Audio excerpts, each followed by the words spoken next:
बिस्मिल्लाहिर्रहमानिर्रहीम। शुरू अल्लाह के नाम से जो बड़ा मेहरबान निहायत रहम वाला है। हुण तुहाडे सामने वाज बयान तकरीर करे सन शेखुल हदीस अल्लामा मोहम्मद इब्राहिम भट्टी साहब दे बड़े भाई और खसूसी दुआ भी करो। सारा स्टेज दे रहे कुछ लोग कने मारूम थी ना वेंदे खाली थी ना वेंदे। मोहम्मद इब्राहिम भट्टी साहब वाहिद ओ मुकर्रर हन मरकज तौहीद दे और हिंद जिन्हां को मैं कहना तुम्हारा टाइम की पाबंदी कोई नहीं। उस्ताद अब्दुल वकील सिद्दीकी साहब वाहिद मुकर्रर हन जिन्हें को मैं कहना भी तुम्हारे उस्ताद की टाइम की पाबंदी कोई नहीं।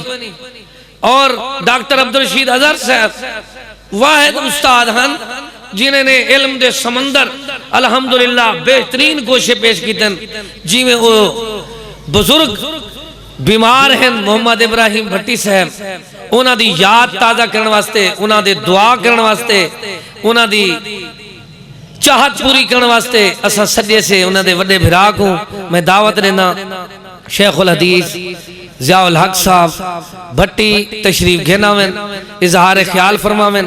इन्हां दे बाद इंशाअल्लाह डॉक्टर अब्दुल रज़ाक साजिद साहब दा खसूसी खिताब उसी जज़ाकुमुल्लाह खैर। इन्नल हम्दुलिल्लाह नहमदुहु व नस्तईनुहु व नस्तगफिरुहु व नऊज़ु बिल्लाहि मिन शुरूरि अनफुसिना व मिन सय्यिआति अअमालिना मन यहदिहिल्लाहु फला मुज़िल्ल लहु व मन युज़लिल फला हादिय लहु व नशहदु अन ला इलाहा इल्लल्लाहु वहदहु ला शरीक लहु व नशहदु अन्न मुहम्मदन अब्दुहु व रसूलुहु। अल्लाहुम्मा सल्लि अला मुहम्मद व अला आलि मुहम्मद कमा सल्लैता अला इब्राहीम व अला आलि इब्राहीम इन्नका हमीदुम मजीद। अल्लाहुम्मा बारिक अला मुहम्मद व अला आलि मुहम्मद कमा बारकता अला इब्राहीम व अला आलि इब्राहीम इन्नका हमीदुम मजीद। अम्मा बअदु फ़इन्न खैरल हदीस किताबुल्लाह व खैरल हदी हदी मुहम्मदिन सल्लल्लाहु अलैहि वसल्लम व शर्रल उमूरि मुहदसातुहा व कुल्लु मुहदसतिन बिदअह व कुल्लु बिदअतिन ज़लालह व कुल्लु ज़लालतिन फिन्नार। अऊज़ु बिल्लाहि मिनश शैतानिर रजीम बिस्मिल्लाहिर रहमानिर रहीम।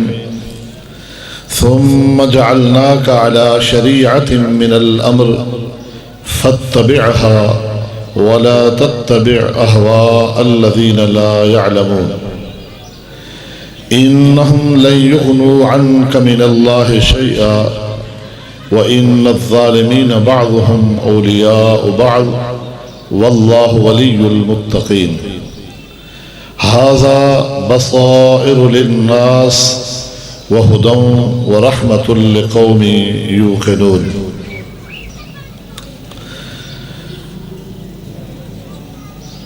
आज की ये पुरवकार मजलिस और सालाना अज़ीमुश्शान कॉन्फ्रेंस में आप भाइयों और साथियों से मुलाकात करके इंतहाई खुशी महसूस कर रहा हूँ।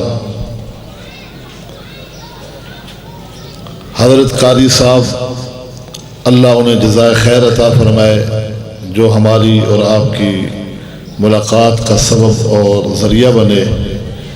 अल्लाह ताला उन्हें और हम सब को दुनिया आखिरत के तमाम तर मामलात में सुरखरू और कामयाब फरमा दे। सही बुखारी में रसूल अकरम सल्लल्लाहु अलैहि वसल्लम की मौजूदगी में पेश आने वाला एक मसला आपके सामने रख रहा हूँ, इस दुआ के साथ कि अल्लाह ताला हमें कुरान और सुन्नत की सही फ़हम और उसके मुताबिक अक़ीदे और अमल की तौफ़ीक़ अता फरमा दे। नबी अलैहिस्सलातु वस्सलाम एक मौके पर अपने साथियों यानी सहाबा कराम रिज़वानुल्लाह अलैहिम अजमाइन के साथ एक जगह तशरीफ़ फरमा थे कि एक शख्स हाजिर होता है और आकर अल्लाह के नबी सल्लल्लाहु अलैहि वसल्लम के सामने ये गुजारिश रखता है, ए अल्लाह के रसूल सल्लल्लाहु अलैहि वसल्लम, मैंने एक ख्वाब देखा है, आप मेरे ख्वाब की ताबीर बताएं। पहले इस बात को आप समझ लें कि ख्वाब एक ऐसी चीज है, अगर वो ख्वाब अल्लाह के किसी नबी का हो तो वो अल्लाह की तरफ से वही की एक शक्ल है और उस पर मिनो अन उम्मत का ईमान रखना जिस तरह के उन्होंने बताया वो लाजमी और वाजिब है। ख्वाब देखने वाला कोई उम्मती हो, वो कितना ही बड़ा उम्मती क्यों ना हो, उसका ख्वाब सच्चा भी हो सकता है और गलत भी हो सकता है। और ऐसे ही ख्वाब की ताबीर बताने वाला नबी हो तो वो ताबीर भी दुरुस्त है, क्योंकि नबी वमा यंतिकु अनिल हवा इन हुवा इल्ला वह्यु यूहा है। और अगर मुअब्बिर ताबीर बताने वाला कोई गैर नबी है तो उसकी ताबीर भी दुरुस्त भी हो सकती है और गलत भी हो सकती है। तो ये ख्वाब देखने वाला एक उम्मती है और बयान कर रहा है रसूलुल्लाह सल्लल्लाहु अलैहि वसल्लम के सामने। आप फरमाते हैं, सुनाइए अपना ख्वाब। वो अर्ज करता है, अल्लाह के नबी सल्लल्लाहु अलैहि वसल्लम, मैं सोया हुआ था और ख्वाब में मैंने ये देखा कि हम कुछ लोग हैं कि जो एक मैदान में जमा हैं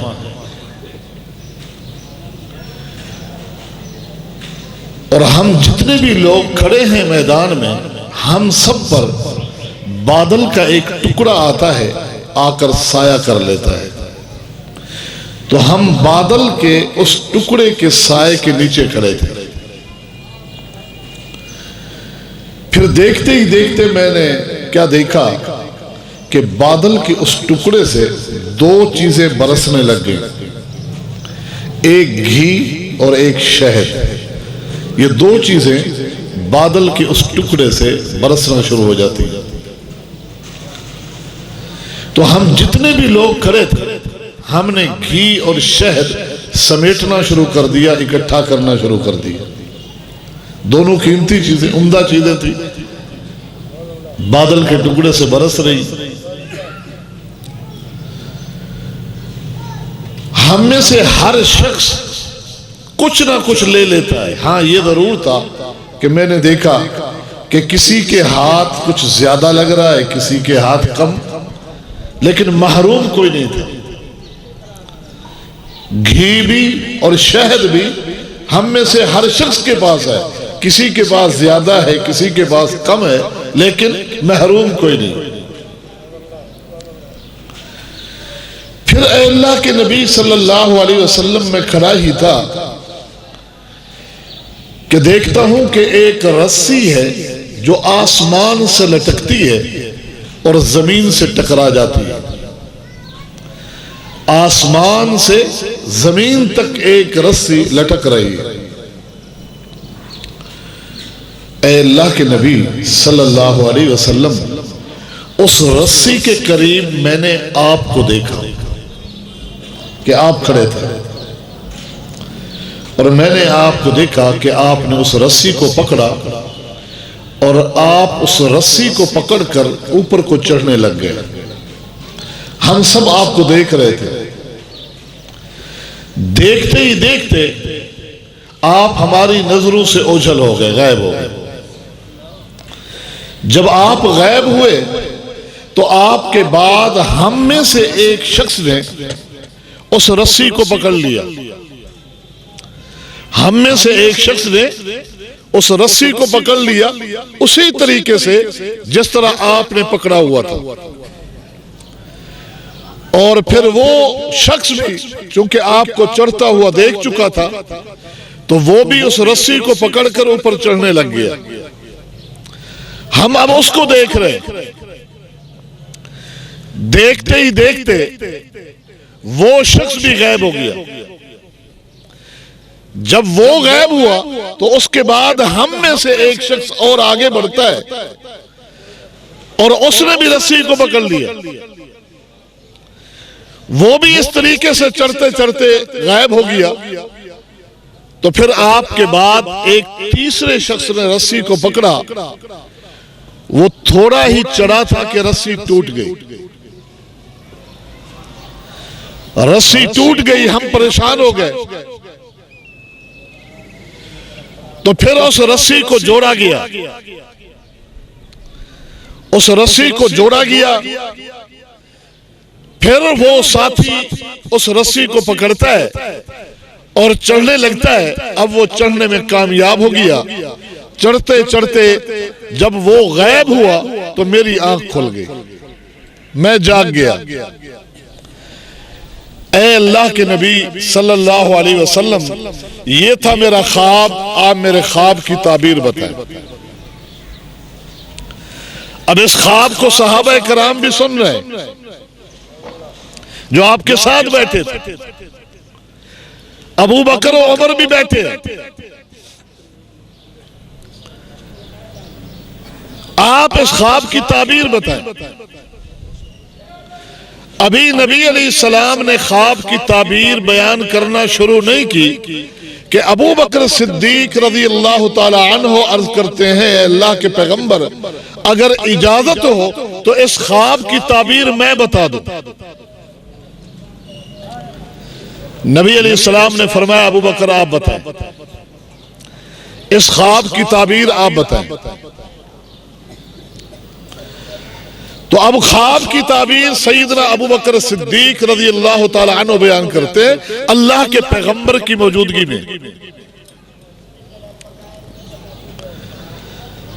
अर्ज करते हैं कि ऐ अल्लाह के पैगंबर अलैहिस्सलाम, मैं ये समझाऊं, ये साथी जितने एक मैदान में खड़े हैं, बादल का एक टुकड़ा इन पर साया करता है। ये बादल का टुकड़ा ये इस्लाम है।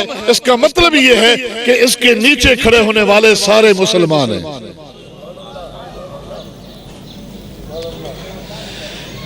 ऐ अल्लाह के पैगंबर अलैहिस्सलाम, मैं जो इस ख्वाब से समझा हूं वो ये है कि इसने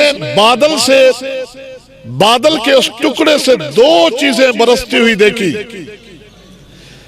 एक घी और एक शहद। इससे मुराद अल्लाह का कुरान है जो आसमान से नाजिल हो रहा है, और दूसरा कुरान मजीद की हलावत और मिठास है। ऐ अल्लाह के पैगंबर अलैहिस्सलाम, इसने जो ये देखा कि बादल के इस टुकड़े से बरसने वाली ये दो चीजें हम लोग समेट रहे, इकट्ठी कर रहे, जमा कर रहे, तो इसका मकसद ये है कि ये जितने लोग खड़े थे कि ये आसमानी इल्म के तालिब इल्म है और उस इल्म को हासिल कर रहे हैं। ये उस इल्म को हासिल कर रहे हैं।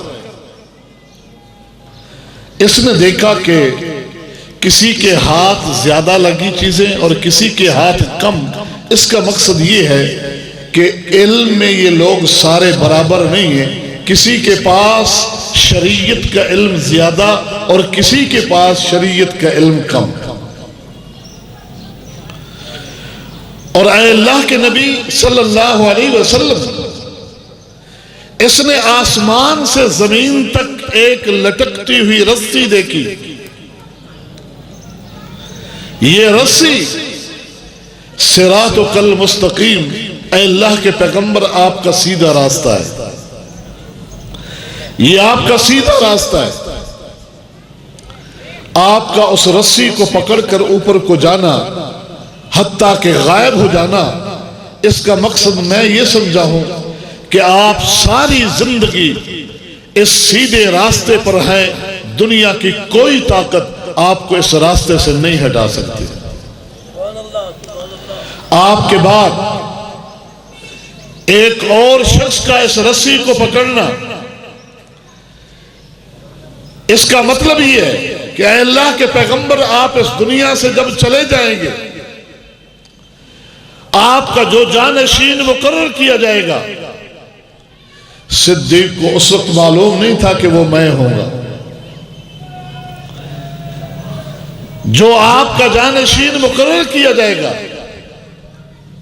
वो भी आप ही के सीधे रास्ते पर, आप ही के तरीके पर अपनी सारी जिंदगी बसर कर देगा।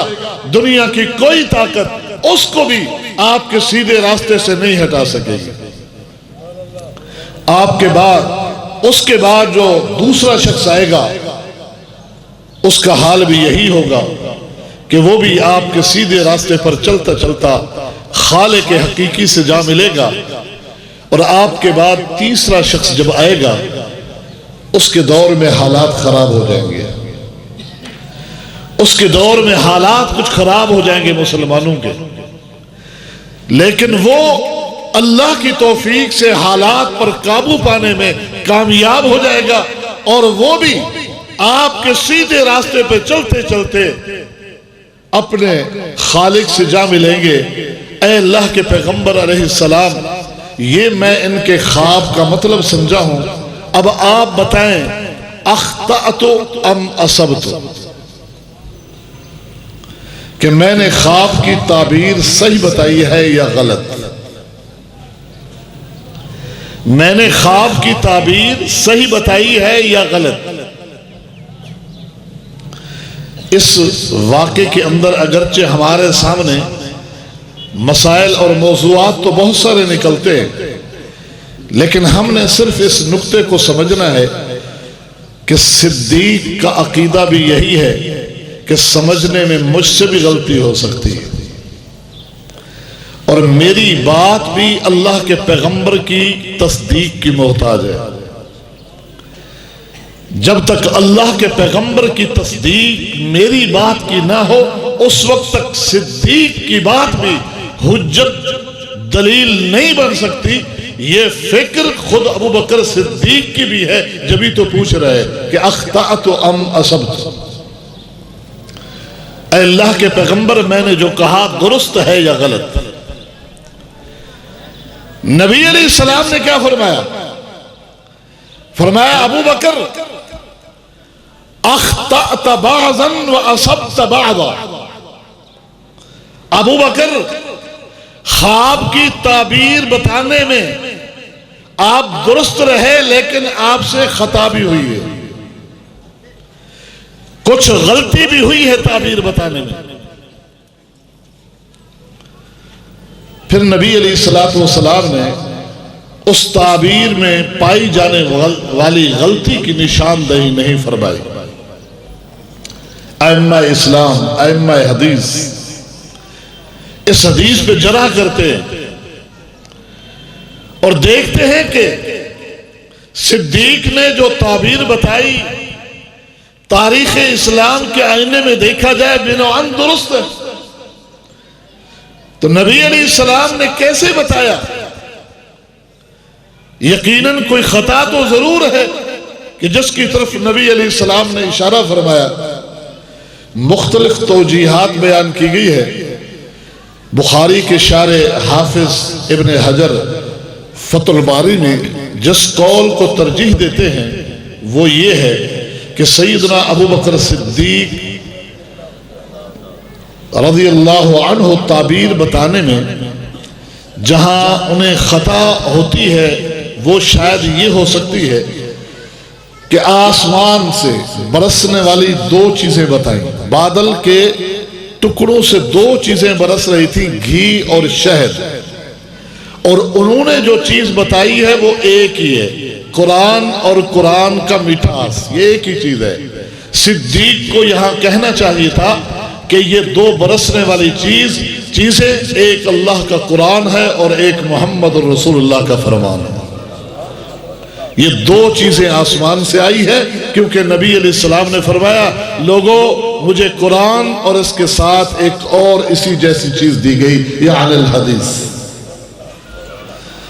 ये दो बरसने वाली चीजें, आसमान से आने वाली चीजें कुरान और अल्लाह के पैगंबर की हदीस है। तो नबी अलैहिस्सलाम ने फरमाया, सिद्दीक अख्तअत बअदा, सिद्दीक आपसे खता रह गई। यहां से हमने अपनी बात को समझना है। जो एक नुक्ता आपको समझाना है उसको समझने की कोशिश करें कि इस उम्मत के सबसे बड़े आलिम अबू बकर सिद्दीक है। और वो मैं नहीं कह रहा, वो सहाबा का मौकिफ है। अबू सईद खुदरी रज़ी अल्लाह ताला अन्हु का बयान बुखारी में मौजूद है कि कान अबू बकर अअलमना, अबू बकर सिद्दीक हम सब में सबसे बड़े आलिम थे। तो सहाबा में भी सबसे बड़े आलिम अबू बकर सिद्दीक। अबू बकर सिद्दीक रज़ी अल्लाह ताला अन्हु की फहम, उनके समझने में भी, उनकी बाअल्फाज दीगर, उनकी फिक़ह में, फिक़ह फहम को कहते हैं, उनकी फिक़ह में भी खता हो सकती है। तो आपके बाद वो कौन सा उम्मती है जिसकी फहम और फिक़ह में खता का एहतमाल ना हो। यही वजह है कि अल्लाह का दीन किसी उम्मती की फहम और फिरासत और किसी की फिक़ह का नाम नहीं। अल्लाह का दीन सिर्फ और सिर्फ उस चीज का नाम है जो अल्लाह की तरफ से आई है, वो अल्लाह का कुरान और मोहम्मद रसूलुल्लाह का फरमान। अबू बकर सिद्दीक रज़ी अल्लाह ताला अन्हु से खता हुई। अबू बकर सिद्दीक रज़ी अल्लाह ताला अन्हु की खता को खता बताना, क्या ये अबू बकर सिद्दीक की गुस्ताखी है? नहीं, कि वो नाते के वही नहीं है, वो वही इलाही की जुबान बोलने वाले नहीं है। हो सकती है खता। तो अगर इसी लफ्ज की निस्बत हम बाद वाले किसी उम्मती की तरफ करें कि उनसे खता हो गई, तो फिर हम अम्मा के गुस्ताख कैसे हो? अगर एक खता की निस्बत अबू बकर की तरफ की जा सकती है, एक खता की निस्बत उमर की तरफ की जा सकती है, उस्मान की तरफ की जा सकती है, देगर सहाबा की तरफ की जा सकती है कि खता इनसे हो सकती है और हुई खता, तो ये इन सहाबा की तौहीन और गुस्ताखी नहीं है। तो किसी भी उम्मती की तरफ लफ्ज़ खता की निस्बत या उसकी खता की निशानदही कुरान और सुन्नत के मुकाबले में ये उनकी तौहीन और गुस्ताखी नहीं। सैयदना अबू मूसा अशरी रज़ी अल्लाह ताला अन्हु तशरीफ फरमा है। इमाम बुखारी ने किताबुल फराइज़ में ये वाक़या नकल फरमाया कि सैयदना अबू मूसा अशरी रज़ी अल्लाह ताला अन्हु मौजूद है, जलील कद्र सहाबी है। एक शख्स ने विरासत का मसला आके पूछा और आकर सवाल किया कि अबू मूसा, एक शख्स फौत हो गया है, उसके वरसा में 3 औरतें हैं, मरने वाले की एक बेटी है, मरने वाले की एक पोती है, मरने वाले की एक बहन है। जायदाद को किस तरह तकसीम किया जाएगा?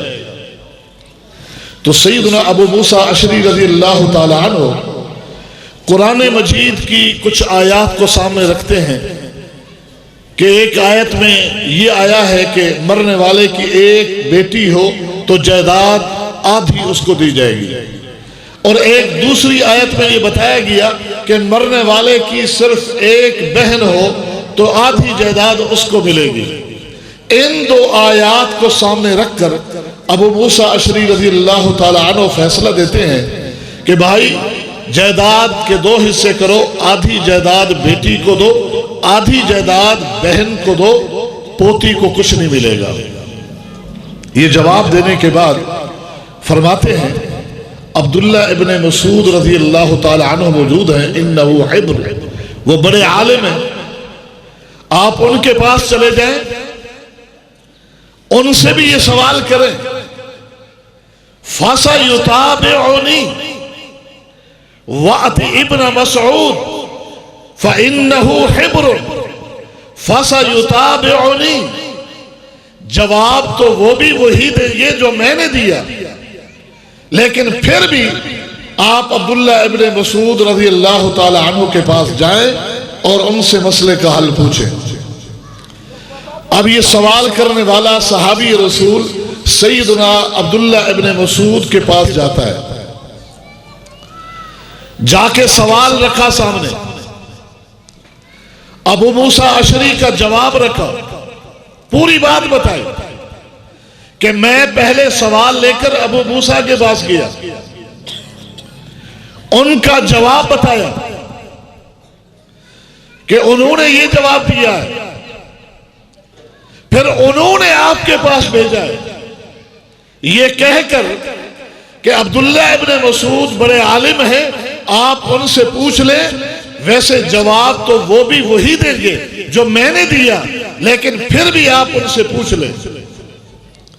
जब सैयदना अब्दुल्ला इब्ने मसूद रज़ी अल्लाह ताला अन्हु ने ये लफ्ज सुना फसा युताबिउनी, कि अबू मूसा अशरी ने फरमाया है कि जवाब तो वो भी वही देंगे जो मैंने दिया, फिर भी आप उनसे पूछ ले, तो अब्दुल्ला इब्ने मसूद इंतहाई गज़बनाक हो जाते, गुस्से में आ जाते और फरमाते हैं इन्नी लज़ललतु इज़म वमा अना मिनल मुहतदीन, अगर मैंने भी वही जवाब दिया जो अबू मूसा ने जवाब दिया है तो मैं ऐसा गुमराह हो जाऊंगा कि कभी मुझे हिदायत मिल नहीं सकेगी।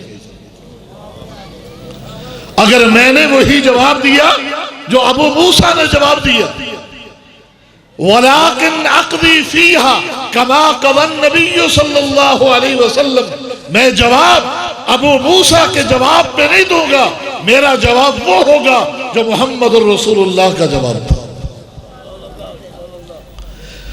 अब इस वाक़े को सामने रखें, इस हदीस को सामने रखें, अब्दुल्ला इब्ने मसूद ने क्या फरमाया कि अगर मैंने वो जवाब दिया जो अबू मूसा ने जवाब दिया है तो मैं गुमराह हो जाऊंगा। ये नहीं फरमाया कि अबू मूसा ने गलत जवाब दिया है वो गुमराह हो गए। आलिम से भी खता हो सकती, इमाम से भी खता हो सकती, वक्त के बड़े से बड़े मुहद्दिस से भी खता हो सकती। ये नहीं फरमाया वो गुमराह हो गए, फरमाया कि जब खता मेरे सामने, जब मेरे सामने इस सवाल का जवाब अबू मूसा का आया, इस सवाल का जवाब मेरे सामने अल्लाह के पैगंबर का भी मौजूद, अब अल्लाह के पैगंबर की हदीस को छोड़कर अगर मैंने फतवा सहाबी के फतवे पे फतवा दिया तो गुमराह हो जाओ। हज़रात जरा गौर कीजिए, अगर अल्लाह के पैगंबर की हदीस को छोड़कर किसी सहाबी के फतवे पे फतवा देना गुमराही है, तो क्या अल्लाह के पैगंबर की हदीस को छोड़कर किसी ताबी, किसी तबा ताबी, किसी इमाम और मुहद्दिस के फतवे पे फतवा देना ये हिदायत होगी? और ये गुमराही का फतवा मैंने नहीं लगाया, ये गुमराही का फतवा अब्दुल्ला इब्ने मसूद रज़ी अल्लाह ताला अन्हु का, उन्हें गुमराह नहीं कहा। ये गुमराही का फतवा इब्ने मसूद ने उनके लिए दिया कि जिनके सामने अल्लाह के पैगंबर की हदीस मौजूद हो, फिर वो किसी उम्मती के फतवे पे फतवा दे, क्योंकि उम्मती से खता हो सकती, खता से पाक अल्लाह की किताब है या मुहम्मदुर रसूलुल्लाह की सुन्नत है। फरमाया वलाकिन अक़दी फीहा कमा क़ज़ा नबी सल्लल्लाहु, कि इस तरह का जवाब सवाल अल्लाह के पैगंबर के सामने जब आया तो आपने फरमाया था कि जायदाद के 6 हिस्से किए जाएंगे। आधी जायदाद बेटी की, छठा हिस्सा पोती के लिए तकमिलतल लिस्सुलुसैन, और जो बच जाएगा यानी 2 हिस्से वो बहन के लिए है। ये अल्लाह के पैगंबर का जवाब और वही अब्दुल्लाह इब्न मसूद का जवाब। अब्दुल्लाह इब्न मसूद रज़ी अल्लाह ताला अन्हु वो सहाबी हैं, जलीलुल कद्र सहाबी। हम तो सारे सहाबा का एहतराम करते हैं, हमारे दिलों में तो सारे सहाबा की मोहब्बत है। बाज मौके पर अब्दुल्लाह इब्न मसूद के ये हवाले दिए जाते हैं कि अब्दुल्लाह इब्न मसूद अल्लाह के पैगंबर के इतने करीबी थे कि अरसा दराज तक लोग मदीने में अब्दुल्लाह इब्न मसूद को अल्लाह के पैगंबर के घर का फर्ज समझते रहे, लिहाजा उनसे खता हो सकती। रफ़ुल यदैन के बाद में एक असर को सामने रखकर इब्न मसूद रज़ी अल्लाह ताला अन्हु के हवाले दिए जाते, तो इस मौके पर यहां कहां गए अब्दुल्लाह इब्न मसूद के फतवे? आइए अब्दुल्लाह इब्न मसूद रज़ी अल्लाह ताला अन्हु का ही एक फतवा और आपके सामने रखता है, और ये उन फतावों में से है कि जिन फतावों और जिन रिवायात को हज़रात तकलीदे शख्सी की दलील के तौर पर पेश करते हैं, हमने उस पूरे वाक़े को सामने रख के देखना है, नतीजा निकालना है कि इस रिवायत और इस वाक़े में तकलीदे शख्सी का रद्द है या तकलीद का सबूत है। हदीस बुखारी, मुस्लिम और दीगर कुतुब अहादीस में मौजूद है, लेकिन इख्तिसार के साथ मुफस्सल सुनन नसाई में मौजूद है, जो मैं आपके सामने रख रहा हूं कि सैयदना अब्दुल्लाह इब्न मसूद रज़ी अल्लाह ताला अन्हु कूफा में आपके पास एक सवाल आता है। अब्दुल्ला एक शख्स फौत हो गया, उसका निकाह हो चुका था, अभी रुखसती नहीं हुई थी, निकाह हुआ था, हक महर भी मुकर्रर नहीं हुआ था। यह तय था कि रुखसती के वक्त हक महर मुकर्रर करेंगे, खाली निकाह बना दिया गया था। अब वो बंदा फौत हो गया, 3 सवाल उठते हैं। पहला सवाल यह है कि उसकी बेवा जो उसके घर गई नहीं थी, क्या उस पर इद्दत है या नहीं है। दूसरा सवाल यह है कि हक महर तो मुकर्रर नहीं हुआ था, उसका क्या होगा। तीसरा सवाल यह है कि मरने वाला साहिब जायदाद था, जायदाद जब तकसीम की जाए तो उसकी उस बेवा का हिस्सा भी निकाला जाए या ना निकाला जाए। इब्न मसूद ने जब ये सवाल सुने, फरमाया साथियों, जब से अल्लाह के पैगंबर अलैहिस्सलाम से जुदाई का सदमा हमें मिला है, उस दिन से लेकर आज तक इतना मुश्किल सवाल मुझसे किसी ने नहीं किए। आज जो तुमने सवाल किए मुश्किल तरीन सवाल है, मेरे पास इनमें से किसी एक सवाल का जवाब नहीं। जाओ उलमा से मिलो, शहर के दीगर उलमा से पूछो, और पूछना क्या है, हल तजदून फीहे असरा, बगैर दलील के नहीं पूछना, दलील पूछनी है। और अगर दलील मिल जाए तो अब्दुल्ला को भी बतानी है कि इस मसले के जवाब में अल्लाह के पैगंबर की ये दलील और ये सुन्नत मिल गई है। लोग उठते हैं, जिस आलिम का सुनते हैं आलिम के पास चले जाते हैं, सवाल किया जाता है, जवाब किसी के पास नहीं। आखिर में हवाला अब्दुल्ला इब्न मसूद का आता है कि उनके पास जाओ। कहा उन्होंने तो वापस कर दी। ढूंढते ढूंढते हत्ता के 1 महीना गुजर गया। 1 महीना जिस बड़े से बड़े आलिम के पास जाते हैं वो कहते हैं अब्दुल्ला इब्ने मसूद सहाबी रसूल मौजूद, इस दौर के सबसे बड़े आलिम मौजूद, उनसे जवाब पूछो। एक महीने के बाद अब्दुल्ला इब्ने मसूद के सामने आकर बैठ गए। अब्दुल्ला, 1 महीना हो गया, हमारा मामला लटका हुआ है कि वो इद्दत गुजारे या ना गुजारे, जायदाद का क्या बने, हक महर का क्या होगा। और जिस आलिम के पास जाते हैं वो हवाला आपका देता है कि उनके पास जाओ, हमारा मसला हल कीजिए। अब्दुल्ला इब्ने मसूद रज़ी अल्लाह ताला अन्हु फरमाते हैं, आओ आज तुम्हें जवाब देता हूं, आओ आज तुम्हें जवाब देता हूं। लेकिन जवाब से पहले उस फिक्र और उस मनहज को सामने रखा जो आज मनहज अहले हदीस के स्टेज से आपको दिया जाता है, आपके सामने रखा जाता है। जिस मनहज की दावत आज अहले हदीस का बच्चा बच्चा आपको देता है, पहले जवाब देने से पहले कहा सअक़ूलु बिराई, लोगों सुन लो, मैं जवाब देने लगा हूं। मेरे सामने कुरान मजीद की कोई वाज़े आयत नहीं, मेरे सामने अल्लाह के पैगंबर की कोई वाज़े सुन्नत नहीं है। मुख्तलिफ आयात और अहदीस को सामने रखकर अब मैं अपनी राय तुम्हारे सामने रखने लगा हूं।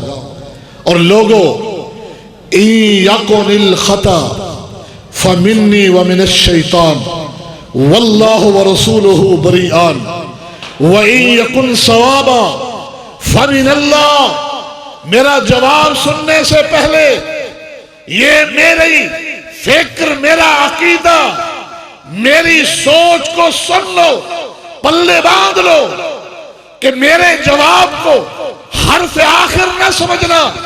मेरे जवाब के बाद भी इन चीजों के जवाब को तलाश करते रहना। जिंदगी के किसी मोड़ पर अगर अल्लाह के पैगंबर की हदीस मिल जाए, मेरे इन जवाबों को अल्लाह के पैगंबर की सुन्नत पर पेश करना। अगर देखो कि मेरे जवाब अल्लाह के पैगंबर की सुन्नत के हदीस के खिलाफ जा रहे हैं, तो इसे मेरी गलती समझ के छोड़ देना। अल्लाह और अल्लाह के रसूल इससे बरी है। वो जवाब मेरा होगा, उसे छोड़ देना। वो खता शैतान से, शैतान ने करवा दी गई। लेकिन वही यकुन सवाबा, अगर किसी मोड़ पर जिंदगी के किसी हिस्से में आपको जवाब मिले, हदीस मिले और मेरे जवाब को पेश किया जाएगा हदीस पर। आज तो हदीसों को पेश किया जाता है अपने जवाबों पर कि अगर हदीस जवाब के मुताबिक है, कौले इमाम के मुताबिक है तो ले लेंगे, नहीं तो इसमें तावील की जाएगी, हदीस में तावील की जाएगी।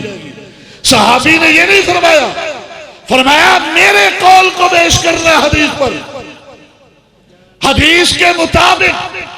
ये ना कहना अब्दुल्ला से कमाल हो गया, बल्कि ये कहना अल्लाह ने अब्दुल्ला की जुबान पर हक को जारी कर दिया। सुनो जवाब, वो लड़की चूंकि उसके निकाह में थी और वो फौत हो गया, उसे बेवा वाली इद्दत 4 महीने 10 दिन गुजारनी होगी। निकाह हो चुका था, वो फौत हो गया।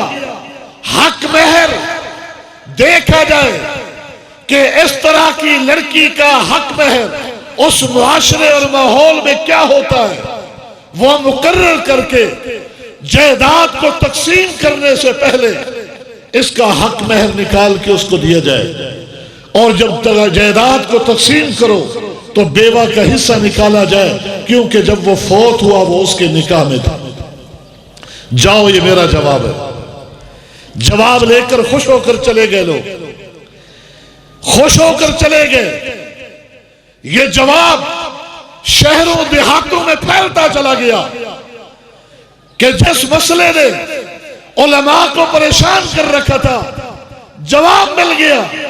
हाँ जी क्या जवाब है? हर तरफ हर शख्स मुंतजर था जवाब का।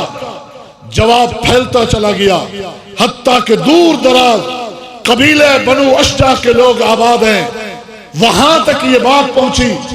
सैयदना माकिल बिन सिनान अश्जाई रज़ी अल्लाह ताला अन्हु पूछते हैं, लोगों क्या है जवाब और क्या था सवाल?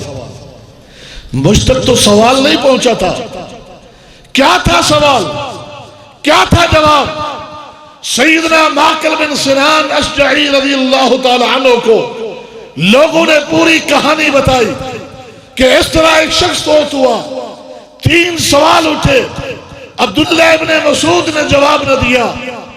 वक्त के सारे छोटे बड़े उलमा ने हाथ खड़ा किया कि हमारे पास जवाब नहीं।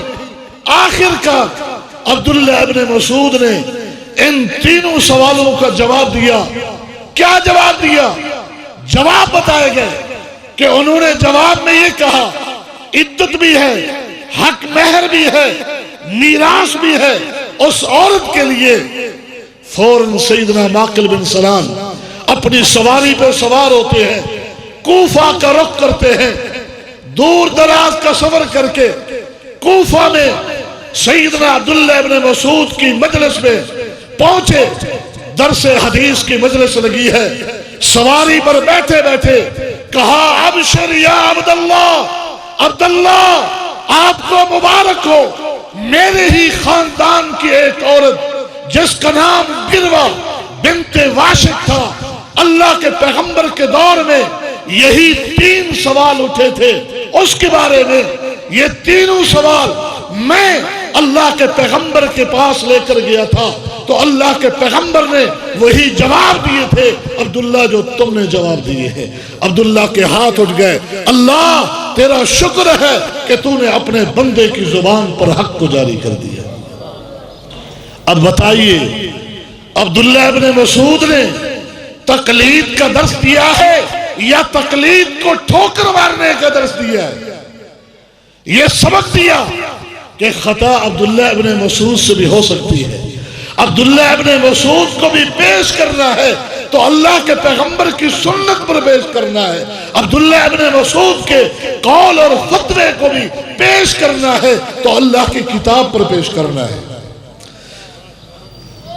तो अब्दुल्ला इब्ने मसूद रज़ी अल्लाह ताला अन्हु, ये देगर सहाबा कराम, मैं अर्ज ये कर रहा था कि इस छोटे से जुमले ने हमें जो मसला समझाया कि अबू बकर अख्तअत बअदन व असबत बअदा, अबू बकर आपसे खता हो गई, जवाब बताने में थोड़ी सी खता हो गई।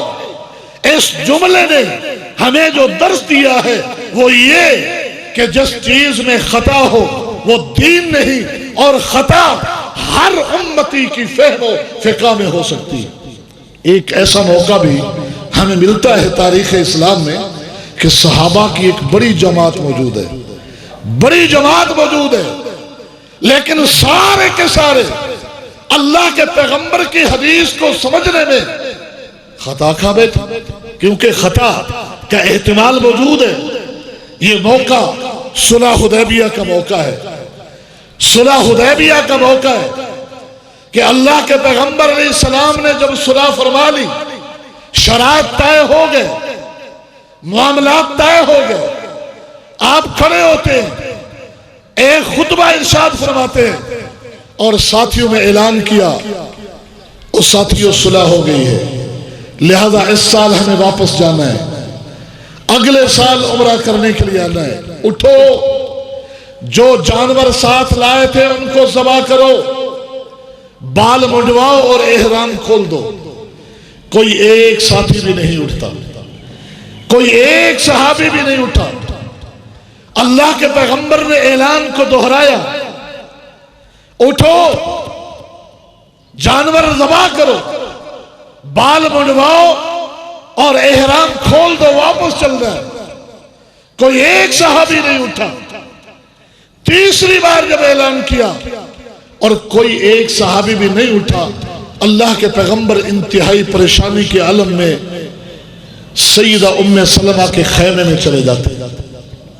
उम्मुल मोमिनीन सैयदा उम्मे सलमा रज़ियल्लाहु अन्हा बड़ी ज़हीनो फतीन खातून है। पैगंबर के चेहरे पे परेशानी के आसार देखकर समझ गई। अर्ज करती है, अल्लाह के पैगंबर खैरियत तो है, आप परेशान लग रहे। कहा, उम्मे सलमा परेशान क्यों न हो कि आज मेरे सारे साथियों ने मेरा साथ छोड़ दिया। उम्मे सलमा अर्ज करती है, अल्लाह के पैगंबर हरगिज नहीं, आपका साथी जानिसार वफादार है, आपका साथ कभी नहीं छोड़ेंगे। कहा, उम्मे सलमा 3 बार कहा है कि उठो, जानवर ज़बह करो, कोई एक साथी भी नहीं उठा। मुझे इनसे उम्मीद न थी, मुझे तवक्को न थी, मेरे फैसले को कोई एक भी मानने के लिए तैयार नहीं। उम्मे सलमा अर्ज करती है, अल्लाह के पैगंबर मेरा मशवरा मानिए, आप किसी को ना बताएं, आप किसी को ना कहें, आप उठे, छुरी हाथ में लें और अपना जानवर ज़बह करें, फिर देखें लोग क्या करते हैं। मैं ये समझती हूं कि आपके फरमान को वो समझ नहीं सके, आपके फरमान को वो समझ नहीं सके, वरना आपके साथ ही फरमाबरदार है। आप जरा छुरी हाथ में ले, जानवर काट कर तो देखें। अल्लाह के पैगंबर ने छुरी हाथ में ली और जाके जानवर ज़बह किया। पलट के देखा तो लोग इतनी तेजी से अपने जानवर काट रहे थे, करीब था कि छुरियां एक दूसरे पे चल जाती। वो अल्लाह के पैगंबर के फरमान को समझे नहीं थे, वो समझे थे कि शायद अल्लाह के पैगंबर हमारा इम्तिहान ले रहे हैं। तो मैं अर्ज ये कर रहा था कि खता हर उम्मती से हो सकती है, छोटे बड़े से हो सकती है। फहमो फिका में खता ही खता है, लिहाजा किसी की फिका, किसी की फहम वो दीन नहीं बन सकती। दीन वो है जो हर तरह की खता से पाक है, और वो सिर्फ 2 चीजें, अल्लाह का कुरान, मोहम्मद रसूलुल्लाह की सुन्नत। अल्लाह से दुआ है, अल्लाह हमें सही मनहज, सही फिक्र और सही फहम से नवाज दे। वमा अलैना इल्लल बलाग।